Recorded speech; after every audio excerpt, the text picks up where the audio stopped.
Viral వయ్యారి అంటూ కుర్రాళ్ల గుండెల్ని కొల్లగొడుతున్న లేటెస్ట్ సెన్సేషన్ బ్యూటీ శ్రీలీల హీరోయిన్గా. కర్ణాటక మాజీ మంత్రి, పారిశ్రామికవేత్త గాలి జనార్దన్ రెడ్డి కొడుకు కిరీటి రెడ్డి హీరోగా పరిచయం అవుతున్న మూవీ జూనియర్. ఈ మూవీ తెలుగు, కన్నడ భాషల్లో ఈ నెల 18న విడుదలకు సిద్ధం అవుతోంది. ఇప్పటికే రిలీజైన టీజర్, ట్రైలర్, సాంగ్స్తో ఈ మూవీపై భారీగా అంచనాలు నెలకొన్నాయి.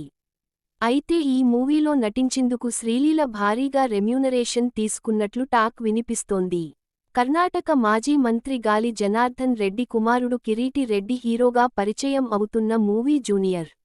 ఈ మూవీలో టాలీవుడ్ బ్యూటీ శ్రీలీల హీరోయిన్గా నటించింది. ఈ నెల 18న ప్రేక్షకుల ముందుకు రాబోతుంది మూవీ.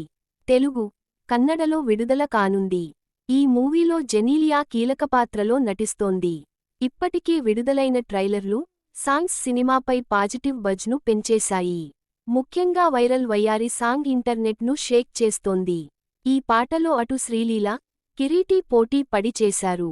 ఈ సాంగ్లో వారి కష్టం కనపడుతుంది.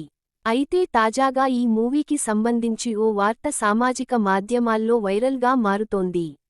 జూనియర్ మూవీ కోసం శ్రీలీల భారీ రెమ్యునరేషన్ తీసుకుందట. ఈ బ్యాటీకి మేకర్స్ ఏకంగా 4 కోట్ల రూపాయలు చెల్లించారని తెలుస్తోంది. ఇతర సినిమాలకు రూ. 2 కోట్లు తీసుకునే శ్రీలీల, హీరో కొత్తవాడు కావడంతో ఈ స్థాయి పారితోషికాన్ని తీసుకున్నట్లు తెలుస్తోంది. ఈ వార్త వైరల్ కావడంతో శ్రీలీల దశ తిరిగింది. శ్రీలీల గాలి మళ్లిందిరోయ్ అంటూ నెట్టింట కామెంట్స్ వినిపిస్తున్నాయి.